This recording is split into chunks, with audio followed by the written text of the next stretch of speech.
So hi everyone, so welcome to the testing class. So today we are going to cover one more important topic, that is bug life cycle. So if you start giving interview, you will find that this is the very important question or mostly asked interview question of manual testing. So we will look into that, like what is the bug life cycle. So first of all, we will look into the definition and the stages of bug life cycle. And secondly, we will use Jira to identify how bugs travel through its life cycle. So let's get started. So this is the bug life cycle. So suppose you are working on an application like login page where username, password and login button is the part of it. Now, and you have written some test cases for that page. That could be the valid username, valid password, invalid username, invalid password, inputting username alphanumeric or multiple thing in username, and same goes with password, clicking multiple time on login button and something like that. So you have suppose you have written 10 to 20 test cases for login page, and once you receive the build from the developer and developer suggests you to execute your test cases as they have shared or they have deployed the same build on the your what do you say, test environment. So once everything is there, then you start executing your test cases. So out of these 15 to 20 test cases, you find that 2 or 3 test cases are not working. So for those test cases, you will be notifying the anomaly to the developer, like this is not our expectation and this is deviating from the expectation. And in the same way, we will log a defect. So whenever we raise a defect, that and we input each and everything, we write the steps to reproduce, we attach the screenshot, video or login credential, test data and everything in that defect. So once you log a defect, the status of that is new and it is going to assign to some developer. So you have assigned it to developer D, and the status of that is now open. Once the developer start working on that, he look into the defect that you have raised, and if he find that the defect is already been raised by someone else or you or your team, so he marked that defect as duplicate, that this defect is already exists in the system. Next is reject state. So what is reject? So developer thinks that this is not a defect, so he will reject that defect, or he mark it as won't fix or something like that. So there are different stages name that depends upon organization to organization chooses some organization uses like won't fix, some uses reject and something like that. But the gist of this, like if a defect is rejected, then status might be rejected or won't fix, something like that. When developer think that this defect is not that important, we can take this defect in next sprint or next cycle.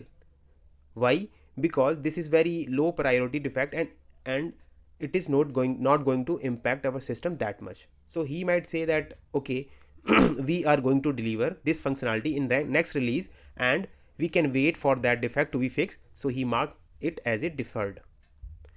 Next is not a bug. So developer think that this is not a bug, this is a feature, so he can comment on that like this is a feature, not a defect or not a bug. So these are the stages that developer use to update. And if these stages are not there and developers think that this is a valid issue, he start fixing that issue and he fixed that issue.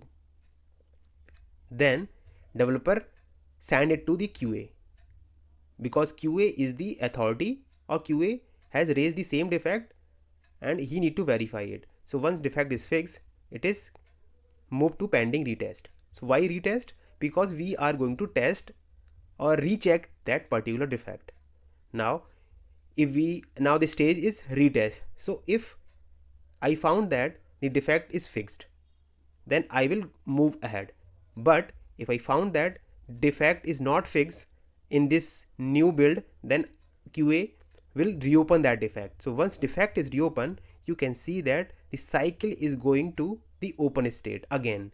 Again the same things or the recursive thing will happen again and again.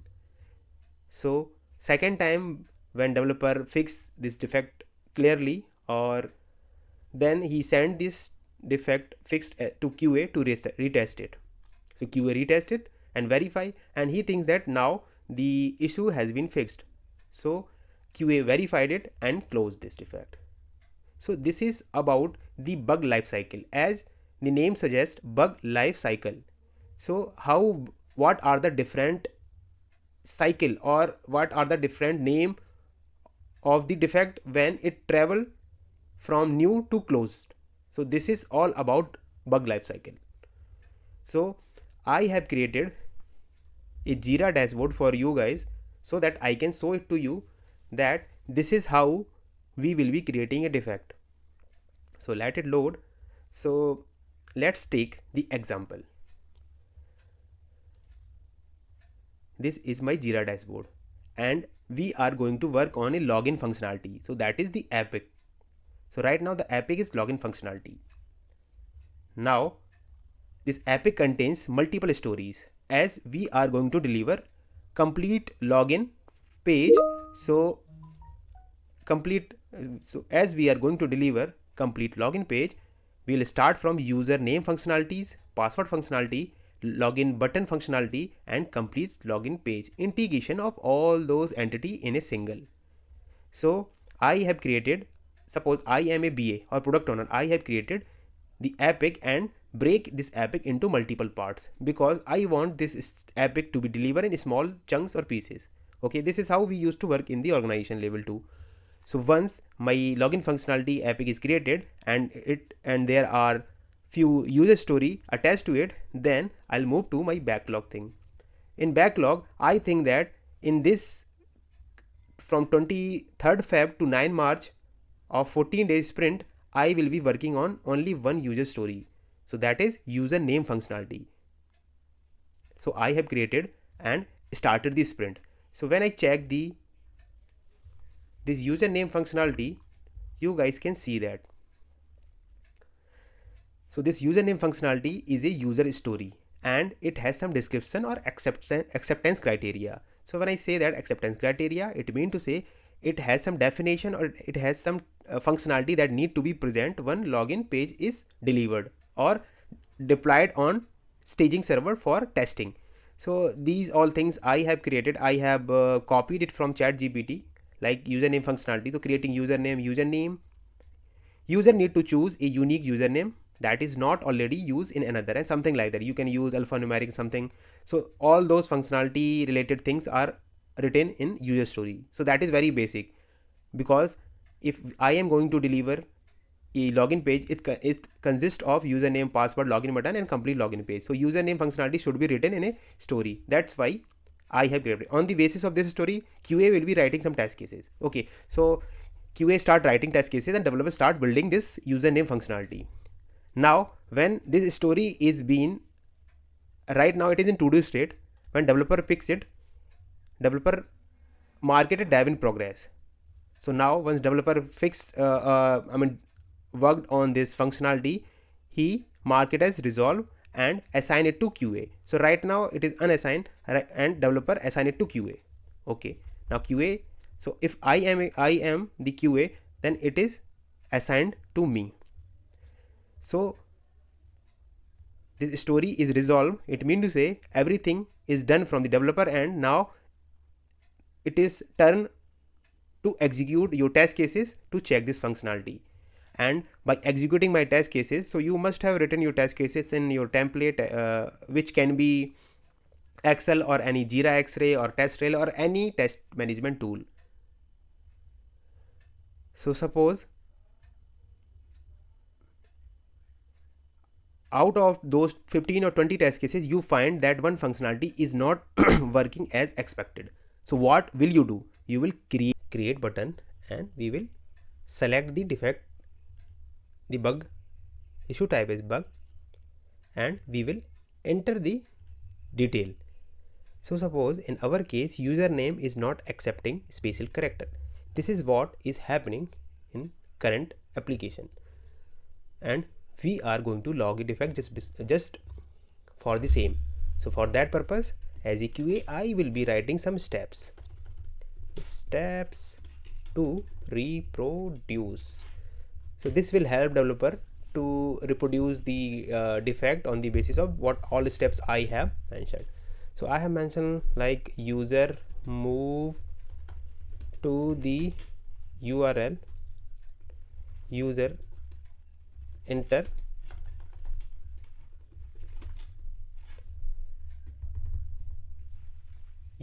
special character in text box. Then I will say what is actually happening. Special character as this in username text box is not allowed. And what is happening, what is my expectation? I will pick expected as something like that. Special character as this should be allowed, something. So this is what I have written, 2 steps to reproduce the defect. I can attach some screenshot, videos, or anything that you want, or any evidence that you want to prove. Then you can assign the defect to the developer.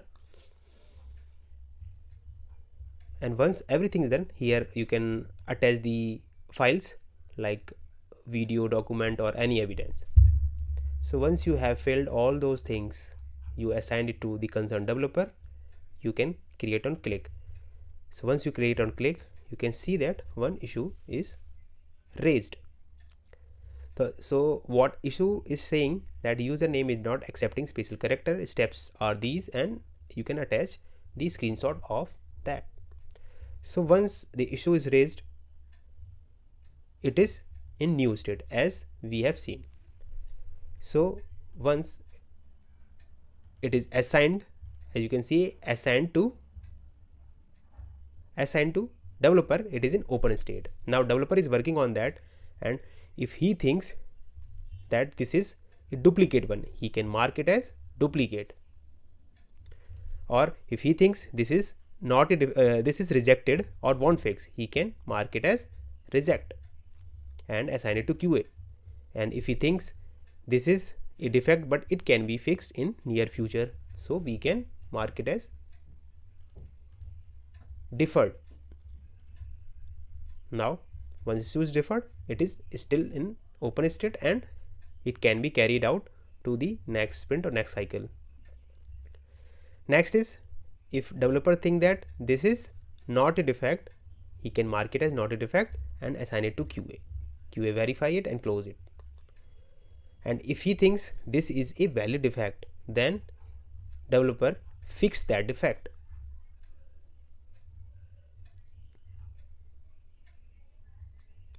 Then developer fix that defect. So what is the next is open. Developer thinks that this is valid, he can fix it. So developer fix that defect. So once defect is fixed, next stage is pending retest. So he can assign it to QA for pending retest. QA start working on that and mark it as retest. QA working on that and mark it as retest. And in retesting, if he thinks that this is still the issue or issue is not being fixed, QA can reopen it. So once reopen, developer again come back and mark it as open, and the same steps we have to follow. He can fix it, he can pending retest, he can mark it as reset and assign to QA. So in this case, I am the QA, he can assign it to me and retest. So when I am retesting it, I found that this is the issue is being fixed, I can mark it as closed and comment on this ticket that verified and closed, or whatever comment you want to add. I have entered these things and it is accepting, and you can attach your screenshot that right now it is working like this, or any video file or any file, any test data file, anything that you want to use, verified and close, and you can save it. So this is the actual scenario like we used to work as a QA. So once defect is closed, So this is all about your work life cycle. So what we have followed from the new, assigned and open developer status, updated the status as per the name written, and once it is valid, he fix it, pending retest, this is for QA retest it and reopen it, and the same type cycle again and again. And if QA thinks this is fixed and it is working fine, he can mark it verified and close it. This is what we have done in Jira. So this is the actual scenario what we used to do in Jira as you and refer the bug lifecycle. If you like this video, and subscribe to the channel. I will be adding some more interesting video with respect to these all things, whether it's manual testing, automation or anything or any Jira. So thank you for watching and happy testing.